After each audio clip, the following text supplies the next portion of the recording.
Baik, salam Bapak Ibu semuanya yang terkasih dalam Tuhan. Saya keluarga Pak Markus dengan istri, kami ingin bersaksi tentang kebaikan Tuhan, kasih Tuhan yang kami alami ketika kami sembuh dari virus COVID-19. Kami merasakan bagaimana kebaikan dan kasih Tuhan itu begitu luar biasa dan begitu nyata dalam hidup kami sekeluarga. Nah, pada tanggal 14 Juni saya di PCR dinyatakan bahwa saya positif COVID-19.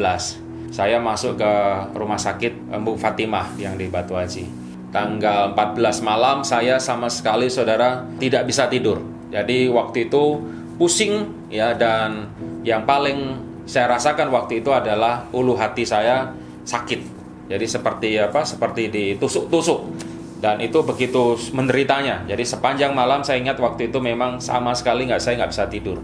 Hari itu atau di malam itu, saudara, tepatnya sekitar pukul jam 2 itu, saudara, saya memang betul-betul drop. Ya, iman saya drop, kemudian pengharapan saya juga dalam titik yang begitu terendah. Tapi saya mencoba untuk terus mengingat akan kasih Tuhan. Saya mengingat kebaikan Tuhan dan saya menaikkan doa. Nah, ketika saya terus menaikkan doa, saya menaikkan pujian, saya menaikkan penyembahan saya, saudara, sambil menangis. Nah, datang firman Tuhan. Ada firman yang berkata di 1 Yohanes 4 ayat 4 berkata bahwa kamu berasal dari Allah, anak-anakku, dan roh Allah ada di dalam kamu. Dan roh Allah yang ada di dalam kamu itu lebih besar daripada roh yang ada di dunia ini. Ketika firman itu datang, saudara, saya langsung mengimajinasikan bahwa virus COVID-19, kemudian di sini ada roh Allah dan dua-duanya ada di dalam saya. Nah, pertanyaannya adalah waktu itu, saudara, mana yang lebih besar? Apakah saya lebih meyakini virus COVID lebih besar, ataukah roh Allah yang ada di dalam saya lebih besar?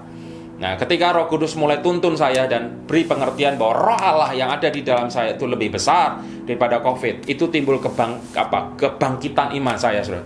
Saya mulai berkata, saudara, bahwa roh Allah yang ada di dalam saya mampu untuk menghancurkan, mengalahkan, mengusir virus COVID yang ada di dalam saya. Dan sementara juga ada oksigen yang 10 liter yang ditaruh di mulut dan di hidung saya, dan itu membuat saya memang betul-betul menderita dan nggak bisa beraktivitas tanpa oksigen. Di 3 hari itu, saudara, itu kritis, betul-betul kritis.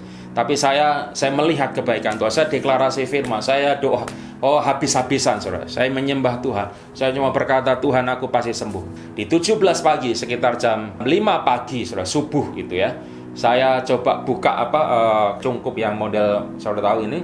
Ketika saya buka pelan-pelan 1 menit, saya coba hirup gitu, saya tutup lagi, saya buka lagi, saudara, 2 menit, 5 menit, saya tahan, saudara. Kok rasanya saya nggak sesak, saudara.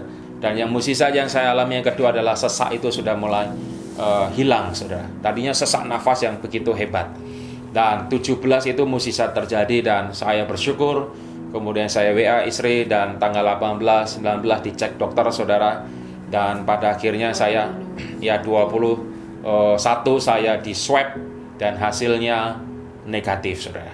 Saya bisa berkata bahwa ketika penderitaan datang, deklarasi firman, memperkatakan firman, memperkatakan kebaikan Tuhan, memperkatakan kasih Tuhan, itu membuat atmosfer kehidupan saya begitu penuh dengan mukjizat, penuh dengan kasih Tuhan, penuh dengan pertolongannya, dan itu yang membuat saya selalu tersungkur dan saya ingat bahwa inilah perbuatan tangan Tuhan yang ajaib. Nah, nanti istri saya sebentar akan saksikan bagaimana malam tanggal 2 tanggal 14 2 subuh itu. Silakan. Ya, salam Bapak Ibu. Jadi saya mau menyaksikan kebaikan Tuhan yang saya alami secara pribadi, yaitu pada tanggal 14, di mana suami saya masuk ke ruang UGD RSUD ya. Jam 11 malam saya balik ke rumah, saya mau istirahat gitu ya. Karena kondisi saya pun drop juga, karena siang itu saya udah tes PCR, cuma hasil belum keluar, cuma tanda-tanda gejala COVID itu udah ada. Anak-anak udah pada tidur, anak-anak juga udah tes PCR, tapi hasil belum keluar. Anak-anak, puji Tuhan, gak ada gejala.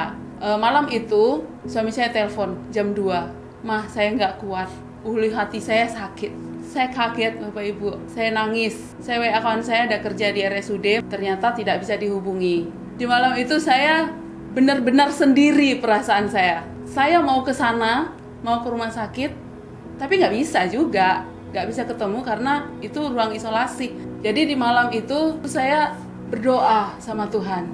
Jadi benar-benar bergantung, berpengharapan kepada Tuhan. Tuhan tidak ada yang mustahil bagi Tuhan.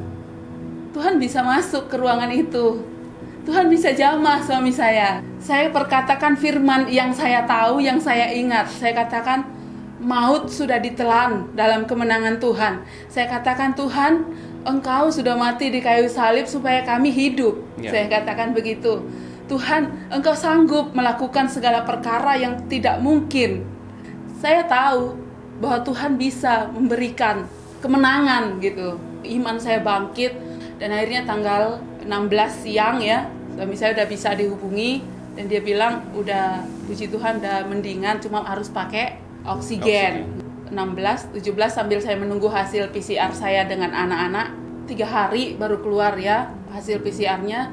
Jadi di masa menunggu itu saya melihat Tuhan baik menolong gitu ya. Karena banyak saudara-saudara datang memberikan support ya, dari Komsel, Rajani, Batu Haji. Mereka support kami dengan bahan-bahan makanan gitu ya, karena mereka tidak izinkan saya keluar lagi dari rumah. Saya melihat kasih Tuhan lewat mereka. Tanggal 18 pagi keluar hasil swab saya dengan anak-anak PCR, hasilnya positif kami semua. Dan jadi saya gini, Tuhan terima kasih gitu, udah positif tiga-tiganya. Tadinya saya berpikir kalau anak saya negatif, saya positif, anak saya kemana gitu. Jadi siapa yang jaga gitu ya? Karena mereka suruh saya minta isolasi mandiri, nggak dikasih. Saya minta isolasi mandiri, mereka bilang tidak boleh, orang pihak dinas kesehatan ya.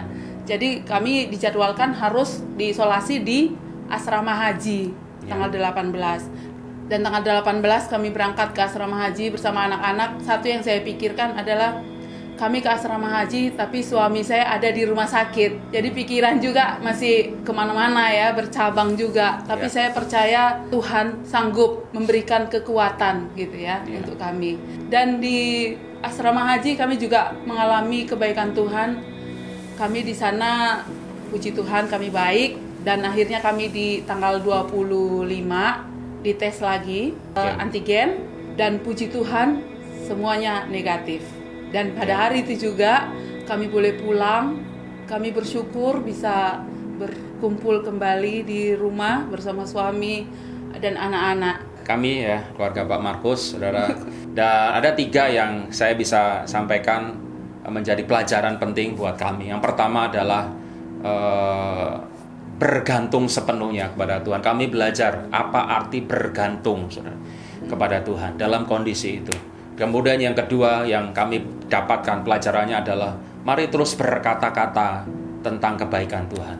Mari saya belajar untuk terus menyelaraskan, mengarahkan pikiran saya, saudara, kepada firman, kepada kebenaran, kepada kebaikan Tuhan. Walaupun banyak pengalih, ya, distraction, khawatir ini, khawatir itu, saudara. Tapi waktu itu saya hanya mengarahkan Tuhan. Kalau belum waktunya, saya akan tetap hidup, saya akan tetap melayani Tuhan, saya akan tetap menyelesaikan tugas yang Tuhan berikan. Dan itu menjadi semangat yang luar biasa yang Tuhan kasih. Kemudian yang ketiga adalah pelajarannya adalah terus saudara taati, saudara, protokol kesehatan. Ya, karena itu sangat penting, saudara, ya, karena ini anjuran pemerintah, kita harus mentaatinya. Ada 3 itu yang kami pelajari dan kami dapati dari peristiwa yang Tuhan izinkan selama tanggal 14 sampai dengan tanggal 25 Juni 2021. Dan biarlah kesaksian kami, saudara, saya dengan istri ini sangat memberkati Bapak Ibu semuanya.